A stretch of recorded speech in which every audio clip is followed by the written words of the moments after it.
Hello students, स्वागत है आप सभी का वॉल्यूमेट्रिक एनालिसिस के लेक्चर नंबर 3 में।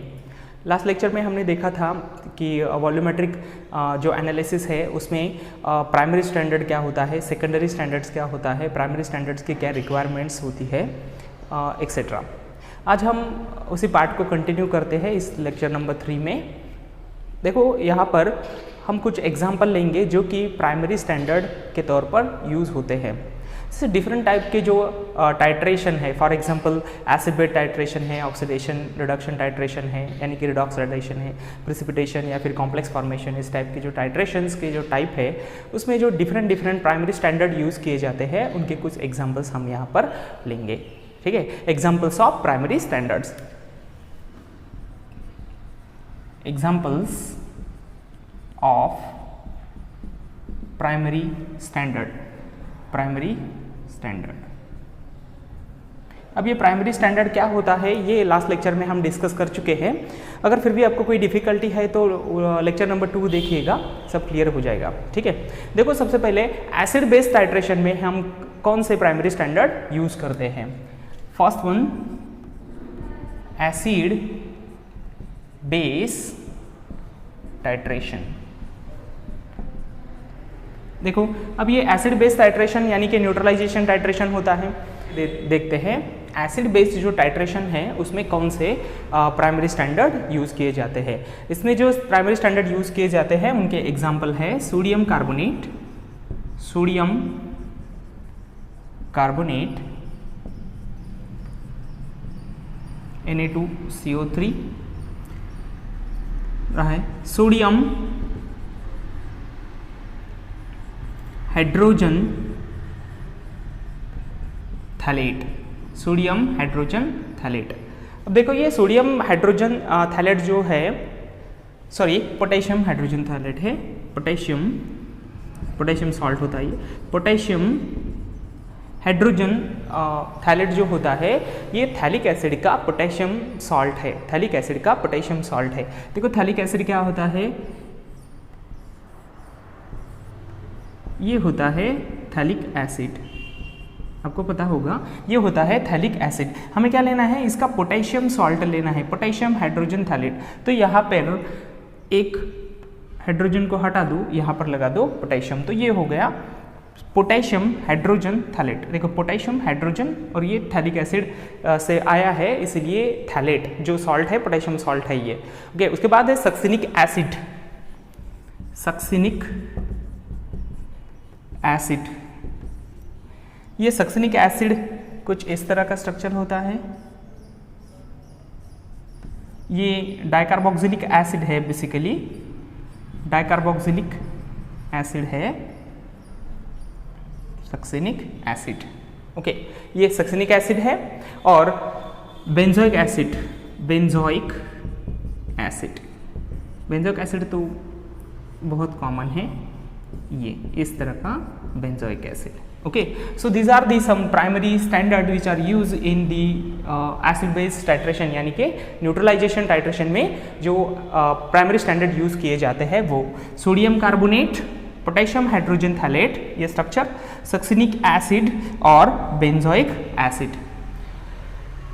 उसके बाद जो दूसरा टाइप का टाइट्रेशन होता है यानी कि redox titration, that is the oxidation reduction titration, उसके कुछ एग्जांपल्स देखते हैं। सेकंड जो है वो है हमारा रिडॉक्स टाइट्रेशन यानी कि acid base, sorry oxidation reduction titration.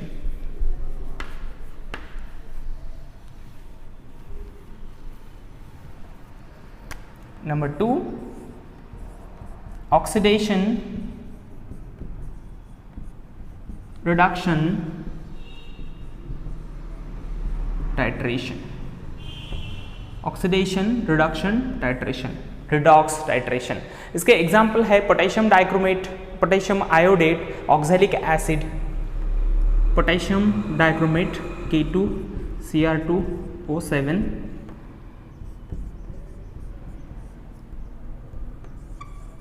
Potassium iodate, potassium iodate.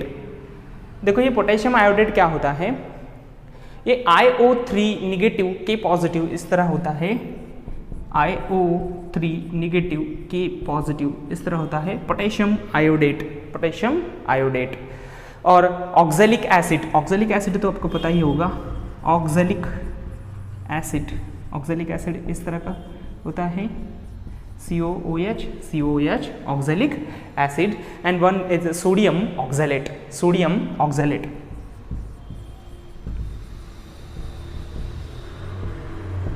Oxalate, this 1 2 3 4। Potassium dichromate, potassium iodate, potassium iodate IO3 negative के पॉजिटिव इस तरह का पोटेशियम आयोडेट सॉल्ट होता है। ये ऑक्जेलिक एसिड, ये है ऑक्जेलिक एसिड, और ये सोडियम ऑक्जेलेट। देखो ये इसका सोडियम सॉल्ट है, सोडियम सॉल्ट है ऑक्जेलिक एसिड का, तो ऑक्जेलिक एसिड का सोडियम सॉल्ट इस तरह से बनेगा। देखो ये दो हाइड्रोजन को आप हटा दो और इसकी जगह पर Na पॉजिटिव आएगा, Na पॉजिटिव आएगा, ये negative, Na positive, A negative, तो इस तरह से सोडियम ऑक्जेलेट सॉल्ट होता है। So these are the examples of the primary standard which is use in the oxidation reduction titration, यानी कि रिडॉक्स टाइट्रेशन के ये प्राइमरी स्टैंडर्ड है। कौन कौन से हैं? Potassium dichromate K2Cr2O7, potassium iodate, oxalic acid and sodium oxalate.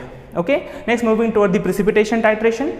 तीसरा प्रिसिपिटेशन टाइट्रेशन। प्रिसिपिटेशन टाइट्रेशन में प्रिसिपिटेट फॉर्मेशन होता है, उसमें कौन से प्राइमरी स्टैंडर्ड यूज किए जाते हैं?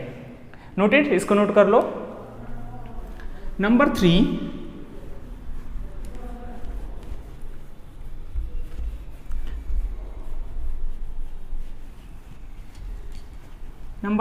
is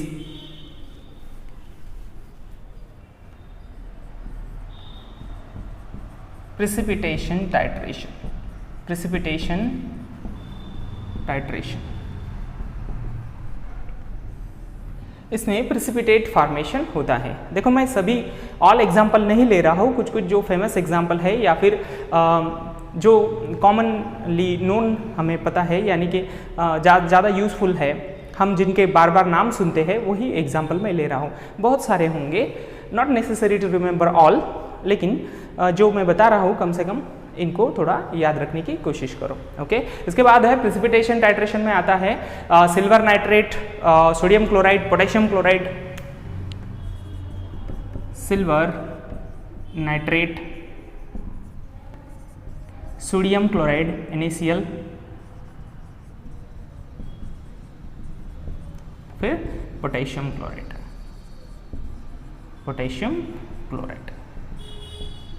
ठीक है, silver nitrate, sodium chloride, potassium chloride, ये कुछ एग्जाम्पल है जो कि प्रिसिपिटेशन टाइट्रेशन में यूज़ किए जाते हैं। उसके बाद एक टाइप और बचा है जो है complex formation titration, complex formation titration. इसका जो प्राइमरी स्टैंडर्ड है EDTA का सोडियम सॉल्ट होता है, डाइसोडियम सॉल्ट ऑफ EDTA। यहाँ पर लिखता हूँ मैं, इसको याद रखिए आप। Complex formation, complex formation titration, complexometric titration, complexometric titration, जिसमें कि कॉम्प्लेक्स फॉर्मेशन होता है। तो देखो कॉम्प्लेक्स फॉर्मेशन जो होता है ना, मेटल आयंस और लिगेंड्स के बीच होता है। हो सकता है कि अभी आपको लिगेंड्स पता नहीं हो, कोऑर्डिनेशन केमिस्ट्री का पार्ट है। तो लिगेंड्स और मेटल आयंस होते हैं, उनके कॉम्बिनेशन से जो कॉम्प्लेक्स बनता है, उसके लिए ये EDTA एक लिगेंड ही है, जिसका कि हम डाइसोडियम सॉल्ट यूज़ करते हैं। EDTA disodium salt, disodium salt. Okay, इसका long form ethylene diamine tetra acetate. Ethylene diamine tetra acetic acid का सॉल्ट आयन होता है तो एसीटेट, और इसमें ये डाइसोडियम सॉल्ट है, ethylene diamine tetra acetate disodium salt. Okay, तो ये कुछ एग्जांपल्स है प्राइमरी स्टैंडर्ड्स के जो यूज होते हैं डिफरेंट टाइप के टाइट्रेशन में। ओके, ये प्राइमरी स्टैंडर्ड्स है जो कि डिफरेंट टाइट्रेशंस के लिए हम यूज करने वाले होते हैं। अगर प्राइमरी स्टैंडर्ड का कॉन्सेप्ट आपको समझना है तो लेक्चर नंबर 2 देखिए। ठीक है, देखो अब इसके आगे हम पढ़ने वाले हैं जो टर्म्स हम कॉन्सेंट्रेशन एक्सप्रेस करने के लिए यूज़ करते हैं, यानी कि मोलैरिटी, नॉर्मेलिटी, मोलैलिटी एक्सेट्रा। तो वो क्या होती है और जो कैलकुलेशंस इन्वॉल्व है उसके बेस पे हमें कुछ न्यूमेरिकल्स भी आगे पढ़ने हैं। तो उसके लिए सबसे पहले हम देखते हैं कि क्या मोलैरिटी क्या होती है, नॉर्मेलिटी क्या होती है। और ये कोई नई टर्म्स नहीं है, आप इससे फैमिलियर होंगे ही। इसमें जो आप आगे चल के हमें न्यूमेरिकल्स करने हैं उसके लिए जो मतलब फार्मूले लगेगा, किस तरह से निकालते हैं वो देखते हैं। Terms to express concentration.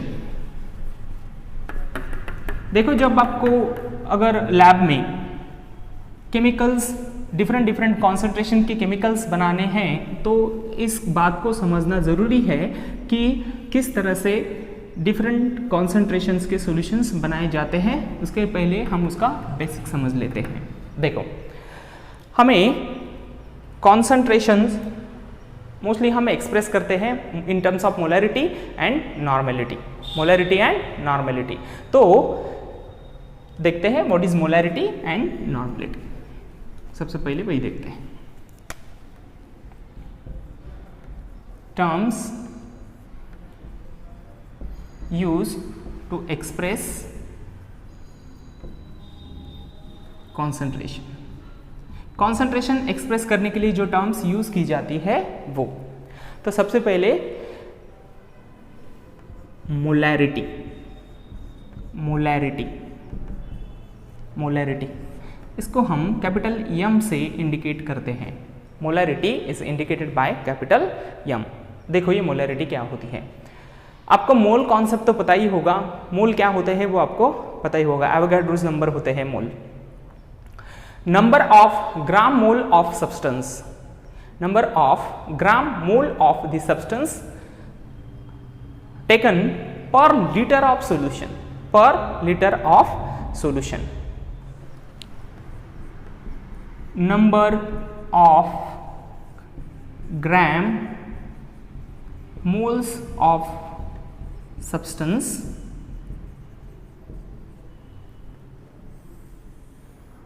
to prepare 1 liter of solution, to prepare 1 liter of solution, यानी कि number of gram moles of the substance per liter of solution, per liter of solution।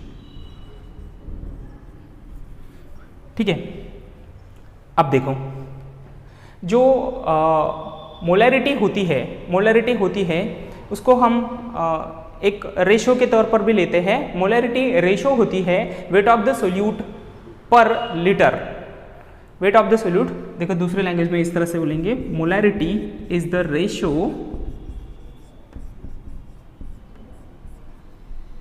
देखो ये रेशो होता है वेट ऑफ द सोल्यूट पर decimetre cube, यानी कि पर लीटर। वेट ऑफ सोल्यूट पर वेट ऑफ द सोल्यूट पर decimetre cube. Wait of solute पर डेसीमीटर क्यूब। देखो एक लीटर में कितना वेट है उस सोल्यूट का, किसी सोल्यूट का कितना वेट है पर लीटर अपॉन उसका मॉलिक्यूलर वेट। उसका मॉलिक्यूलर वेट जो भी सोल्यूट होगा उसका molecular weight of solute, molecular weight of solute. तो देखो हमें जब न्यूमेरिकल्स करने हैं तो ये डिफरेंट फॉर्म हम यूज़ करेंगे। किसके लिए? मोलैरिटी निकालने के लिए, नॉर्मेलिटी निकालने के लिए। तो आपको पहले समझ लो कि मोलैरिटी यम number of gram moles of the substance, जो भी सब्सटेंस होगा उसके ग्राम मोल्स पर लीटर, एक लीटर में कितने ग्राम मोल्स है उस सब्सटेंस के, वो होती है मोलैरिटी। तो इस तरह से भी निकाल सकते हैं मोलैरिटी। और दूसरा है ये रेशो होता है वेट ऑफ द सोल्यूट पर decimetre cube, weight of the substance पर डेसीमीटर क्यूब। एक लीटर में कितना वेट है सोल्यूट का, और उसको हम उसके मॉलिक्यूलर वेट से, जो भी सोल्यूट हमने लिया है उसके मॉलिक्यूलर वेट से डिवाइड करेंगे, यानी कि इनका जो रेशो बनता है वो होती है मोलैरिटी। वो क्या होती है? मोलैरिटी होती है। अब देखो इसको हम मतलब दूसरे इसमें भी समझ सकते हैं कि मोलरिटी अगर हमें मतलब जो न्यूमेरिकल्स आगे चल के लेने हैं उसके लिए हम और एक तरीके से देखते हैं। देखो कैसे होता है। आपको जो मोलरिटी निकालनी है, मोलरिटी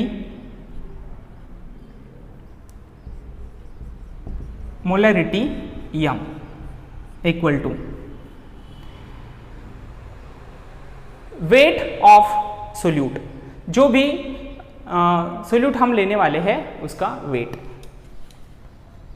चलो मैं इसको W लिखता हूं। क्या है ये? वेट ऑफ सोल्यूट है upon molecular weight of that solute, upon molecular weight of that solute, upon molecular weight of that solute, molecular weight of solute, उसका मॉलिक्यूलर वेट। देखो ये हो गया। अब हमें मान लो कि हमें सॉल्यूशन प्रिपेयर करना है 100 ml, हमें 100 ml ही करना है। तो कितने में से करना है? 1 लीटर से हमें करना है 100 ml, तो अपॉन 100, और ये हम ले रहे हैं 1 लीटर से, सो अपॉन 1000। ये ml है, cc क्यूबिक सेंटीमीटर, ml है। ओके, तो देखो इस तरह से होगा। अब इसको ये हो जाएगा यम मोलरिटी इक्वल टू, ये हो जाएगा W upon weight of solute into 1000 upon 100, 1000 upon 100। क्योंकि हमें कितना बनाना था? हमें बनाना था 100 ml। अगर हमें 250 ml बनाना है, 500 ml बनाना है, जितना भी बनाना है आप यहाँ पर ले लो उसको। ठीक है, अब देखो ये क्या होता है, आपको ये तीनों फॉर्म जो न्यूमेरिकल्स है उसमें यूज़ करने हैं, या फिर मान लो कि आपको केमिकल्स के प्रिपरेशन करने हैं लैब में, तो इसके लिए भी ये यूज़फुल है। देखो अब मोलरिटी के लिए ये फॉर्मूला आप यूज़ कर सकते हैं। देखो आपको क्या करना है, यहाँ पर वेट लेना है, यहाँ पर वेट लेना है कि कितना उसमें बताया गया है, गिवन फार्मूला में अगर दिया है कि इतना वेट है और इतना सॉल्यूशंस बना हुआ है, यानी कि मान लो 100 ml में है, 500 ml में है, या फिर 100 ml में है, इस इतने ml में इतना वेट दिया है, तो हम क्या करेंगे, यहाँ पर वेट ऐड करेंगे, यहाँ पर उस सब्सटेंस का मॉलिक्यूलर वेट लेंगे और यहाँ पर जितना भी सॉल्यूशन हमें बोला गया है वो लिखेंगे और इनका कैलकुलेशन करेंगे, हमें मोलरिटी मिल जाएगी। या फिर अगर हमें मोलरिटी ही मतलब हमें वेट निकालना है, हमें वेट निकालना है और मोलरिटी हमें पता है कि मान लो हमें 1 मोलार सॉल्यूशन बनाना है, 0.1 मोलार बनाना है, या फिर जो भी जिस भी कॉन्सेंट्रेशन में हमें चाहिए वो बनाना है, तो ये भी हम इससे कितना वेट हमें उस पर्टिकुलर वॉल्यूम में डिजॉल्व करना पड़ेगा वो भी हम इससे निकाल सकते हैं। ओके, तो इनको नोट कर लो आप। देखो हम फार्मूला में मतलब जो न्यूमेरिकल्स सॉल्व करने वाले हैं उसमें ये फार्मूले यूज़ करने वाले हैं। ये वेट ऑफ द सोल्यूट जो भी होगा उसका weight W upon molecular weight into litre के लिए है, इसलिए 1000 ml cc अपॉन जो भी वॉल्यूम हमें चाहिए, यहाँ पर हमने एग्जाम्पल के लिए 100 ml लिया था, तो इस तरह से होगा। आप जितना भी वॉल्यूम चाहिए यहाँ पर लिख दीजिए। ठीक है, तो इससे भी हम मोलरिटी निकाल सकते हैं, या फिर कितना वेट हमें लेना है पर्टिकुलर मोलरिटी के कॉन्सेंट्रेशन का सॉल्यूशन बनाने के लिए। ओके, सो इनको आप नोट कीजिए। मोलरिटी रेशियो होती है वेट ऑफ द सोल्यूट पर litre upon molecular wait of solute से, या फिर इस फार्मूला से भी हम निकाल सकते हैं। और ये तो मोलरिटी की डेफिनेशन हो गई, number of gram moles of the substance per litre of solution. ठीक है, इसके आगे चलते हैं नॉर्मेलिटी। देखो मोलरिटी और नॉर्मेलिटी में थोड़ा सा फर्क होता है। मोलरिटी जब हमें निकालनी है तो हम जो सब्सटेंस है उसका मॉलिक्यूलर वेट लेते हैं, जो सोल्यूट है उसका मॉलिक्यूलर वेट लेते हैं। लेकिन अगर हमें नॉर्मेलिटी निकालनी है तो उसके लिए हमें इक्विवेलेंट वेट लगता है जो भी सोल्यूट, जो भी सब्सटेंस हम लेने वाले हैं उसका, यानी कि number of gram equivalent of the substance होगा। यहाँ पर जैसे है number of gram moles of the substance, तो वो होगा ग्राम इक्विवेलेंट्स ऑफ दी सब्सटेंस। अब यहाँ पर इक्विवेलेंट्स वेट्स और मॉलिक्यूलर वेट तो आपको जो कैलकुलेशन है मॉलिक्यूलर वेट के कैसे निकालते हैं वो आपको पता होगा, बहुत सिंपल होता है, आपको पता होगा वो। तो नॉर्मेलिटी जो है, नॉर्मेलिटी के लिए हमें इक्विवेलेंट वेट लगता है, यानी कि हमें ग्राम इक्विवेलेंट्स ऑफ द सब्सटेंस लेने होते हैं। तो इक्विवेलेंट वेट कैसे निकालते हैं वो भी हम देखेंगे अभी। ओके, तो देखो इसके बाद देखते हैं नॉर्मेलिटी। ठीक है, चलो नेक्स्ट हम देखते हैं हम नॉर्मेलिटी।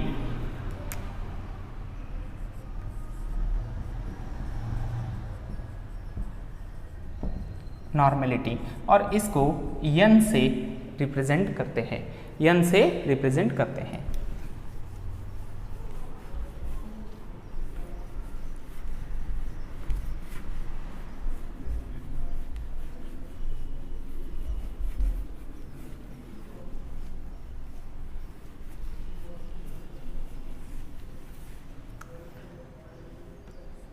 अब देखो, हमने जो मोलैरिटी ली थी उसके लिए number of gram moles of the substance लिए थे, अभी हमें लेने होते हैं weight, number of gram equivalent of the substance, number of gram equivalent of the substance,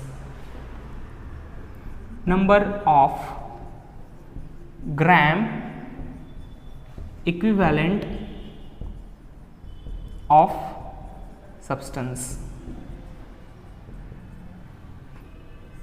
per litre. उसके जैसा ही, जैसे हमने मोलरिटी के केस में 1 लीटर सॉल्यूशन लिया था, इसमें भी वैसा ही होता है, 1 लीटर के लिए होता है। सिर्फ क्या है कि वहाँ पर हमने number of gram moles of the substance लिए थे, यहाँ पर हमें क्या लेना होता है, number of gram equivalent of substance लेना होता है। तो ये होंगे number of gram equivalent of the substance upon litre of solution. Solution कितना होगा उतना ही होगा, litre of solution, litre of solution. Okay, ये एक हो गया। दूसरा normality n is the ratio, जैसे कि हमने मोलैरिटी के लिए रेशियो लिया था, ये भी उसी तरह से रेशियो ही होता है। ये होता है वेट ऑफ द सोल्यूट पर लीटर, वेट ऑफ सोल्यूट पर डेसीमीटर क्यूब अपॉन, मोलैरिटी के केस में हमने क्या लिया था, मॉलिक्यूलर वेट लिया था। इस केस में हम लेंगे नॉर्मेलिटी के, इसमें लेते हैं equivalent weight of solute, equivalent weight of solute, equivalent weight of solute, equivalent weight of solute, इसको पूरा लिखोगे, इक्विवेलेंट वेट ऑफ सोल्यूट। आपको जहां पर हम मॉलिक्यूलर वेट लेते थे वहां पर नॉर्मेलिटी के केस में इक्विवेलेंट वेट लेना होता है। अब ये इक्विवेलेंट वेट कैसे निकालते हैं मैं आपको बताता हूं। ठीक है, हो गया। अब देखो, जिस तरह से हमने मोलैरिटी के लिए और एक कैलकुलेशन के लिए हमें इजी हो इसलिए और एक फार्मूला लिया था, वैसे ही इसको भी ले सकते हैं। देखो, नॉर्मेलिटी n इक्वल टू, हमें जो भी सब्सटेंस हमारे पास होगा उसका weight of the given substance upon उसका इक्विवेलेंट वेट। पहले क्या लिया था, मॉलिक्यूलर वेट लिया था, अब क्या लिया है, इक्विवेलेंट वेट लिया है। मान लो हमें सॉल्यूशन बनाना है 100 ml, तो यहां पर लेंगे 100, और ये 1 लीटर में से होता है इसीलिए अपॉन 1000। तो ये क्या बनेगा,